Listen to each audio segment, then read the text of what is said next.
Hello বন্ধুরা, কেমন আছো? আশা করি ভালো আছো, সুস্থ আছো, সাবধানে আছো। আমিও খুব ভালো আছি। দিনের সেকেন্ড ভিডিও নিয়ে চলে এলাম তোমাদের সামনে। সেকেন্ড ভিডিওটা প্রথম ভিডিওটা মন্দিরাকে নিয়ে করেছি, সেকেন্ড ভিডিওটা অবশ্যই ধবলাকে নিয়ে।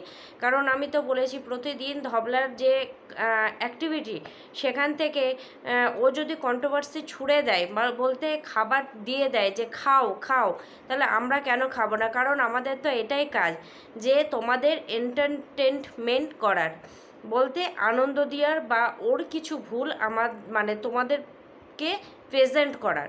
তো চলো যে বিষয়ে নিয়ে চলে এলাম। সকালবেলায় উঠে কি হলো, দাদা বৌদি চলে যাচ্ছে। দাদা বৌদি বাবা মানে শ্বশুর বাড়ি যাচ্ছে, দাদা বৌদি বাবার বাড়ি যাচ্ছে, অনেক দিন পর যাচ্ছে। তো অনেক দিন পর যাওয়াতে যাই হোক, দাদার মুখে প্রচুর হাসি।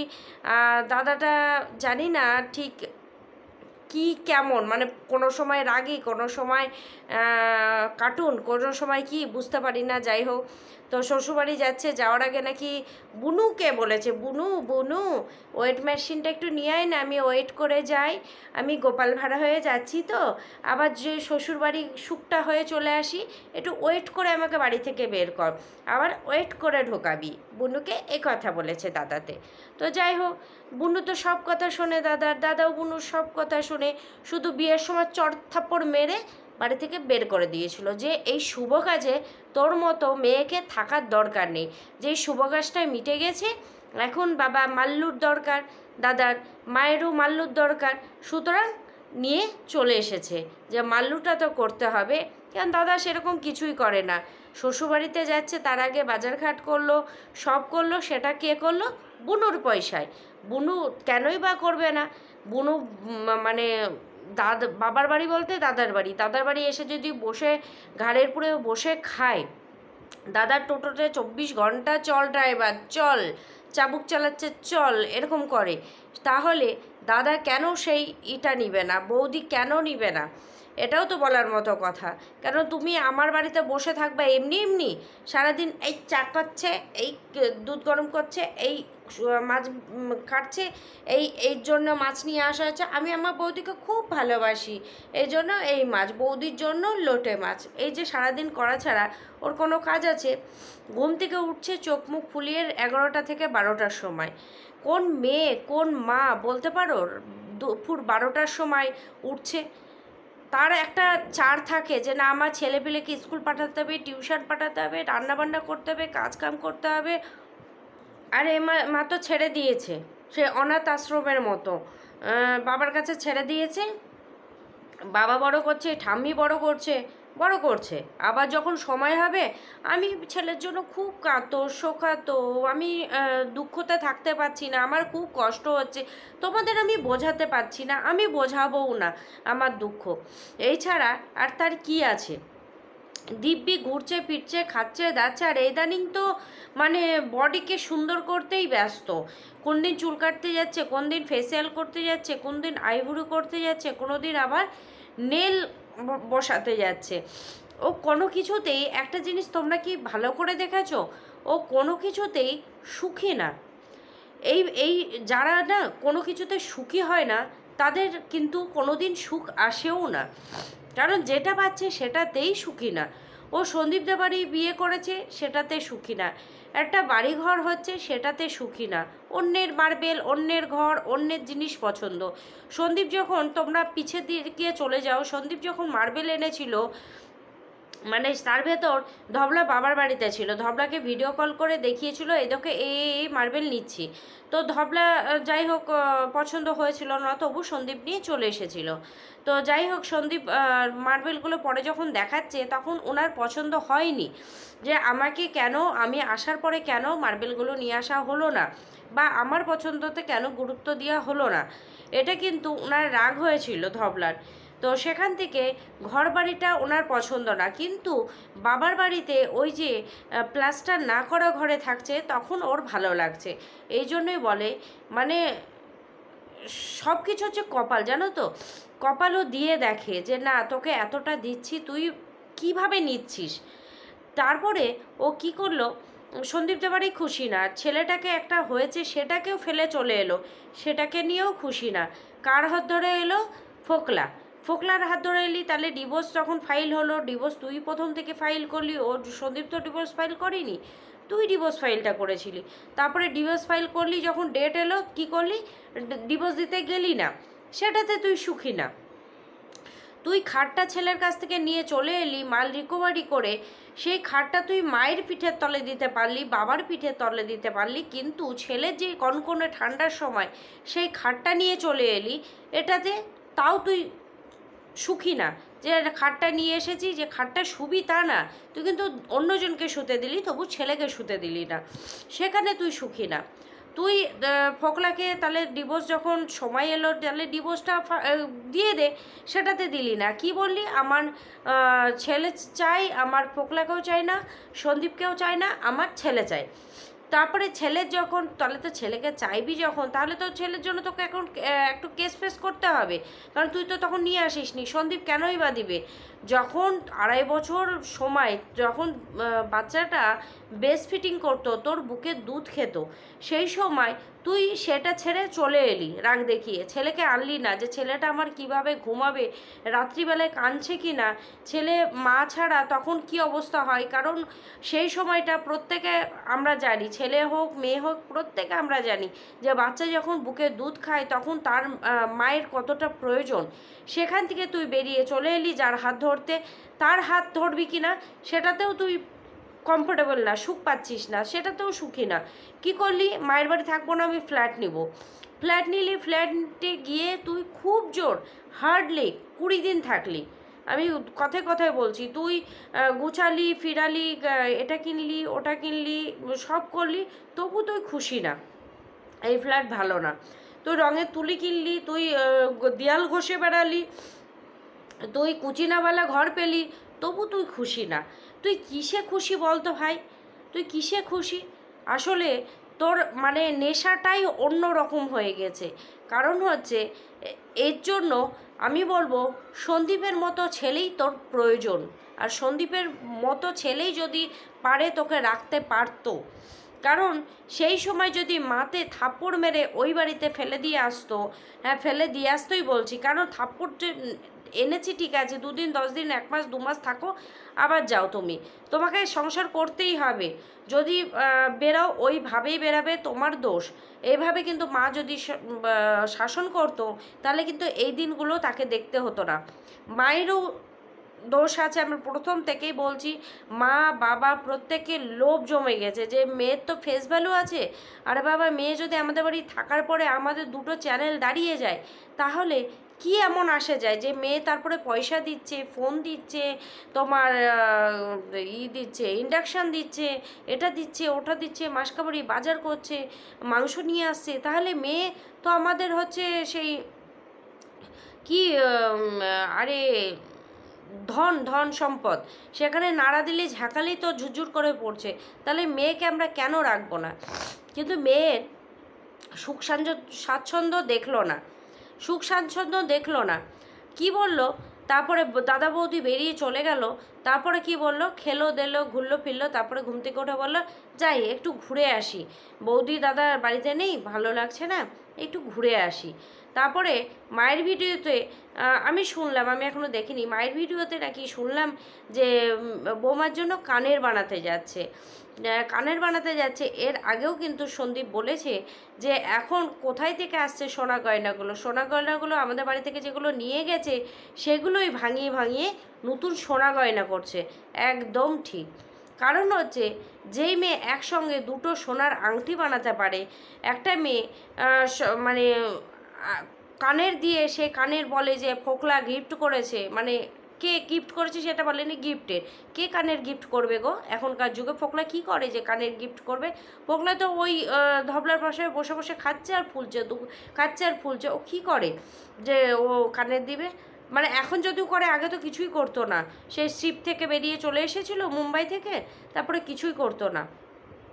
চুল কাটলো, চুল কেটে ওর মনে হলো যে না চুলটা কাটা ভালো হয়নি, আইব্রো করছে সেটা ভালো না, ফেসিয়াল করছে সেটা ভালো না, নেল কাটলো সেটা ভালো না, নেল বসালো সেটা ভালো না। ও কোনটা ভালো লাগছে বলো তো, যে না এই জিনিসটা ও সত্যি বলেছে না, খুব ভালো লাগছে। ও নেল কেটে এলো, নেল কেটে কী করলো, যেদিন এখন তো বৌদি চলে গেছে, এখন ঠাম্মিও চলে গেছে, কারণ বৌদি আর ঠাম্মি চলে গেছে, এবার কার পড়লো ভাতটা, এই ধবলার।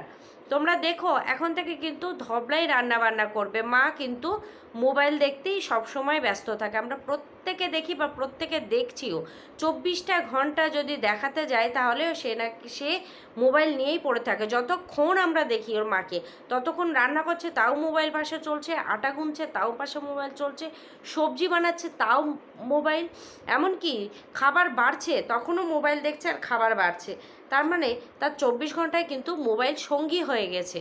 এবার কি মা ধরো রান্নাবান্না পুরো ডিপার্টমেন্টটাই দিয়ে দিল মেয়েকে। এবার বৌদি যতদিন না আসবে তোমরা দেখতে থাকো।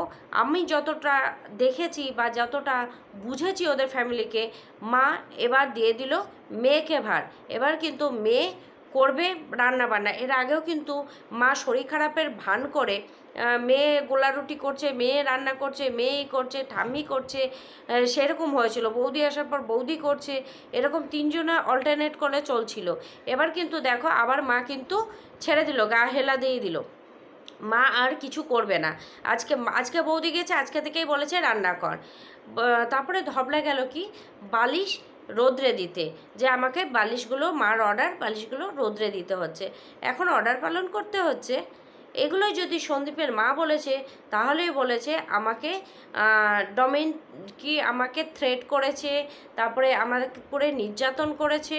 এগুলো ছাড়া আর কিছুই কিন্তু সন্দীপের মাকে একবারও বলেনি। পাশে নিয়ে যে ভিডিওটা করেছিল সন্দীপের মা, যে এটাই আমার মেয়ে, এটাই আমার সব, এটা আমাকে দেখেছিল আমার শরীর খারাপের সময়, সেই কথাগুলো সব ভুলে গেলি বল।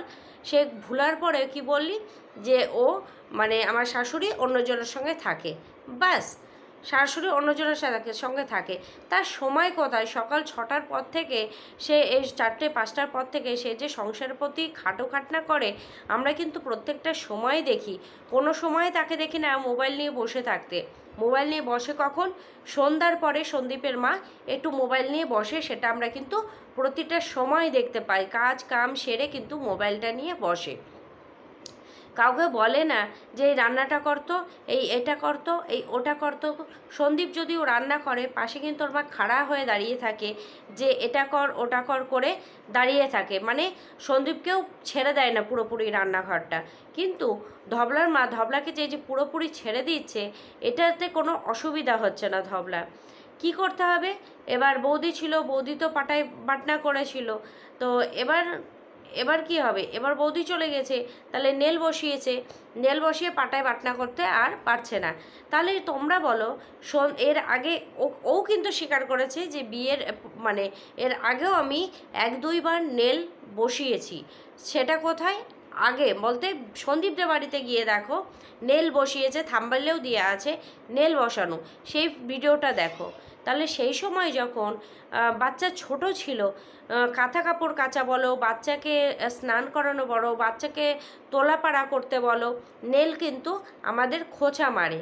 আর অরিজিনাল নেলটা যতটাই আমাদের কমফোর্টেবল, বসানো নেলটা কিন্তু আমাদের অতটা কমফোর্টেবল হয় না, মানে খোঁচা লেগে গেলেও বুঝতে পারি না, এরকম একটা ব্যাপার। সেহেতু বলছি যে আমি কেন বুঝলাম, আমি আবার বুঝেছি এই কারণে যে শখ করে নিয়েছিলাম আমি, জানো তো, অনলাইন থেকে। কিন্তু ওই বসানোর পরে যখন রান্না করতে গেলাম, তখনই আমার মানে নিজেরই একটা বিরক্তি লাগছিল। আর আমার এই সাইজটার নখটাই ভালো লাগে, আমার বেশি ভালো লাগে না বড় নখ। তো বসানোর পরে আমার যেন বিরক্তি লাগছিল। আমি ওই আধ ঘন্টার মধ্যে আবার তুলে ফেলেছি, আধ ঘন্টার মধ্যেই তুলে ফেলেছি। আমার একটু লাগছিল কিন্তু তুলে ফেলেছি, কিন্তু আমার ওই লাগছিল না, কমফোর্টেবল লাগছিল না, রান্না করতে গিয়ে বিরক্ত লাগছে। তাহলে তো আমাকে সার্ফে ধুতে হবে, তোমার ছেলেপিলের জামা কাপড় এটা ওটা করতে আমার ওই ভাই হবে না। আমার অত, আর আমি তোমরা দেখেছো আমি অত সাজগোজ করে থাকতে পারি না, আমি সিম্পল ভাই। তো সেখান থেকে বলছি, তাহলে এর আগে সন্দীপদের বাড়ি কী করে বসেই রেখেছিল নেলগুলো, এখন পারছে না নেল বসিয়ে রাখতে, এখন অসুবিধা হচ্ছে। সন্দীপদের বাড়ি কিন্তু কাচাকুচি মাসিমা করে দিত, বলছে কাকিমা জেঠিমা যাই হোক সন্দীপের মা করে দিত। আর সন্দীপ কিন্তু কাপড় জামাগুলো মেলা করতো, আর উনি শুধু শুকিয়ে গেলে তোলাপাড়া করতো। বেশিরভাগই কিন্তু সন্দীপের মাই বেশি করতো। ও শুধু বাচ্চাটাকে সাইকেলে নিয়ে ঘুরে বেড়াতো। তোমরা ওর আগের ভিডিওগুলো দেখে এসো, নাহলে বুঝবে না ও কত আলফুতে ছিল। আলপু বলতে মানে তুলো তুলো করায় রাখাতে ছিল। তারপরে ওর চলে গেল ফ্ল্যাটে। প্রত্যেকে আমরা বলা হয়েছে ও ফ্ল্যাট ছাড়বে। আমি তো শোনা কথাই বলেছি পরে, কিন্তু অনেকেই বলেছে যে ফ্ল্যাট ছাড়বে। যেমন হচ্ছে নাম বোধহয় চৈতালিদি, তো উনিও বলেছে ফ্ল্যাট ছাড়বে। তারপরে দেবশ্রীদি, সেও বলেছে ফ্ল্যাট ছাড়বে। 2-3 জন কিন্তু বলেছে ফ্ল্যাট ছাড়বে, কিন্তু সেখান থেকে শুনে এসে আমরাও কিন্তু বলেছি ফ্ল্যাট ছাড়বে। তো ফ্ল্যাট ছাড়বে, তো সেই কথা শুনে যখন সবাই কমেন্ট করছে তুমি নাকি ফ্ল্যাট ছাড়বে, তখন কি বললো, পরের কথায় কান দাও কেন? আমি কিছুদিন এখানে আছি ভয় পেয়ে, কিন্তু আমি আবার যাব, এরকমই বলেছিল ভয় পেয়ে। কী এমন ভয় বলো তো? ও তো জেনে শুনেই দূরে ফ্ল্যাট নিয়েছিল, ভালো থাকবো, ভালো খাবো, ভালো করবো, ঠাম্মিকে নিয়ে থাকবো। সে ঠাম্মি তো পকড়পাড়, ঠাম্মি আর নেই, কোথায় গিয়েছে তার আর হদিশও নেই। কে ওকে পাহারা দিবে? আমি যখন একটা ঘর নিব, এই যে আমি যেমন একটা ঘর নিয়েছি, আমি তো জানি যে মুম্বাইয়ে আমাকে একা থাকতে হবে একটা ঘরে। আমার ছেলে টিউশন যাচ্ছে, আর ছোটো ছেলে স্কুল যাচ্ছে, ওর পাপা সারাদিন থাকে না, সেই রাত্রিবেলায় আসে 2-3টের সময়। তাহলে আমি জানি আমাকে একাই থাকতে হবে, সুতরাং আমাকে একাই থাকতে হবে, এটা আমার এখানে বসিয়ে নিতে হবে, আমাকে একাই থাকতে হবে। আমি বিয়ের পর থেকেই কিন্তু বাইরেই আছি, সুতরাং সব রকম ফেসও করতে হয় যে এটা করা যাবে না, এটা বেরানো যাবে না, এই সময়টা এটা করা যাবে না। আর ফ্ল্যাটে তো কোনো মানে কি বলবো, কেউ যদি ঠকায় না, পাশের ঘর থেকেও কেউ কিন্তু দেখে না যে কেউ ঠকাচ্ছে, ওগুলো একটা ভয় আছে। তো এগুলো আমরা মেনে নিয়ে কিন্তু চলি। কেউ আজকে পর্যন্ত এই যে 10টা বছরই ধরো বাইরে থাকছি, কেউ আজ পর্যন্ত কেউ একটা আঙুল তুলে বলতে পারবে না ওই ঘরের বউটার ঘরে ওই ঘরে ছেলে ঢুকে, বা ওই ঘরের বউটা এত বাজে, এই কথা কেউ বলতে পারবে না। রাস্তাঘাটে যখন যায় প্রত্যেকেই কথা বলে, সুন্দরভাবে কথা বলে। আর আমাদের বান্ধবীদের তো একটা সার্কেল আছেই নিচে সোসাইটিতে, সন্ধ্যাবেলায় আমরা আড্ডা দিই। সুতরাং এইসব দিক থেকে কেউ আজ পর্যন্ত বলতে পারে না। 2টো ছেলে নিয়ে থাকছি রাত্রিবেলায় মুম্বাই, বুঝতে পেরেছ?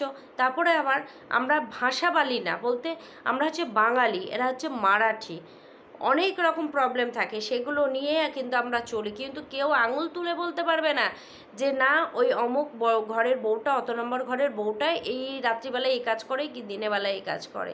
এটা গর্ব, সত্যি বলছে, এটা গর্ব। আর আজকে ও বলছে দেশের মেয়ে, দেশে থাকছে, তবুও ফ্ল্যাটে থাকতে পারছে না। কেন? কি এমন খারাপ কাজ করেছে যে ফ্ল্যাটে থাকতে পারছে না? ও তো বলেছে যে আমি ভালো কাজ করেছি, বা ওর যে সাপোর্টার তারাও বলেছে যে পরকীয়া কি খুব বাজে কাজ। আচ্ছা ঠিক আছে, বাজে কাজ না, তাহলে থাকতে পারছে না কেন? কত কত আমি বলে না, মানে যদি 50% ধরো সবার সঙ্গে থাকে, তো 50% ধরো একা থাকে, এরকম প্রচুর আছে, প্রচুর। হাজব্যান্ডরা বাইরে জব করে, তো তারাও থাকে, তাদেরও কোনো দিন ভয় বলে লাগে না যে না আমাকে কেউ কিছু করবে, কেউ কিছু। আমি যদি ঠিক থাকি আমাকে কে করবে খারাপ কাজ? আমার ঘরে কে আসবে? আরে বাবা, বললাম তো, এই রাত্রি 9টা-10টায় যদি রাস্তা দিয়ে যায়, ভাবি কিদা যায় রে, ভাবি মানে প্রত্যেকে কথা বলে এক কথায়, ছেলেরা বলো মেয়েরা বলো, সত্যি গর্ব হয় গো, এগুলো বিষয়ে গর্ব হয়। আমি বললাম তো, আমি বলে না, প্রত্যেকটা এরকম ঘরে মেয়েরা আছে, আলাদাই থাকে, আলাদা বউরা আছে, আলাদা জব করে, নাইট ডিউটি করে আসছে। কিন্তু আমি যদি ঠিক থাকি, আমি মনে করি আমাকে কাদা ছেটানো বা আঙুল তুলে কথা বলার কেউ থাকবে না। তো ওর যেহেতু নোংরা কাজ করেছে, সেহেতু ওর পেছনে কাদা আছে, সেহেতু ওকে বলার সুযোগটাও প্রত্যেকে পায়। আমার ঘরের নিচে যদি কেউ বসে থাকে, তাহলে সে কিসের জন্য বসে আছে? একটা কিছু পাওয়ার জন্য। সেই পাওয়াটা যখন পেয়ে যাচ্ছে আর তার খিদে পেয়ে যাচ্ছে, বলতে ও কেউ একজন বসে থাকছে রিপোর্ট নেওয়ার জন্য যে উপরে কে যাচ্ছে, কে আসছে, কে থাকছে, তাহলে সে নিশ্চয়ই পেয়েছে 1-2 দিন যে ফোকলা আসছে যাচ্ছে বা ও আসছে যাচ্ছে, এরকম কিছু একটা পেয়েছে। সেখান থেকে খবরগুলো যখন ঠিক হচ্ছে তখনই কিন্তু তোমার ওরও ভয় পেয়ে যাচ্ছে, আরে আমি যেটা করছি সেটা তো বুঝে যাচ্ছে, আরে আমি তো দোকান যাচ্ছি সেটা দেখে নিচ্ছে, আরে আমি তো পাউরুটি চা নিয়ে আসছি সেটা দেখে নিচ্ছে। মানে এটা ওর ভেতরে একটা ভয় ঢুকে গেছে, আমি যেটা করছি সেটা কি করে সবাই জানছে। আমি তো চুপে চাপে করার জন্য আমি দূরে নিয়েছি ফ্ল্যাট, আমি সিটির ভেতর নিয়েছি ফ্ল্যাট যাতে আমাকে কেউ দেখতে না পায়। আমি বাড়ি ভাড়া নিয়ে নেওয়ার জন্য আমি ফ্ল্যাট নিয়েছি। ফ্ল্যাটে কি 1-2 যদি যায় আসে কেউ দেখার থাকে না, বাড়িতে সেটা কিন্তু থাকে, আশেপাশের লোকজন কিন্তু টুকি মারে উকি মারে, কিন্তু ফ্ল্যাটে কেউ দেখে না। সুতরাং ও যেহেতু ভুল কাজ করেছে, ওর ভেতর ভয় আছে, সেই জন্য ও বাড়ি ছেড়েছে। নামটা কি দিল? সন্দীপের। আর ব্যাটে বলে মিলেও গেল। সন্দীপও বলেছিল যে আমার নামে এরকম করছিস, আমিও একদিন গিয়ে দেখবো তোর ঘরে কে থাকে। ব্যাস, ব্যাটে বলে মিলে গেল। আর ও সেটা সন্দীপের ঘাড়ে বন্দুকটা রেখে দিল যে আমার ভয়ে বা আমার নিচে কিছু মানুষ বসে থাকে, সেজন্য আমি ভয়ে থাকতে পারছি না। এবার শুনছি তো ঘরে সেল হওয়ার জন্য আবারও নাকি মালিক অ্যাড দিয়েছে, আর মালিকের নেচারও নাকি ভালো না, বলে না কপাল মানে যার যার কপাল তার সেখানেই যায়, সেরকম ব্যাপার। ও যেমন, ওর মালিকও তেমন পায়, ওর মানে সবাই তাই ওরকমই পায় খুঁজে খুঁজে। তো সুতরাং সব ঠিক আছে, চালিয়ে যাও, আমরাও দেখি। কারণ ও কোথাও সুখ পাবে না, ও কোথাও সুখ পাবে না। কারণ হচ্ছে সুখটা নিজে ডেকে আনতে হয়, সুখটা আসে না। সুখ পাখি, ওই জন্য বলে সুখ পাখিকে বশ মানাতে হয়, সুখ পাখিকে বসিয়ে রাখতে হয় যে না আমার এটাই সুখ, এটাই আমি চাই, এখানেই আমি ভালো আছি। সুখ পাখি খুব চঞ্চল, উড়ে যেতে চায়, ও হচ্ছে সুখ পাখিকে উড়িয়ে দিতে চায়, ওর কাছে সুখ পাখি থাকতে চায় না। তো চলো বন্ধুরা, ভিডিওটা কেমন লাগলো, যদি ভালো লাগে অবশ্যই একটা কমেন্ট করো। টাটা।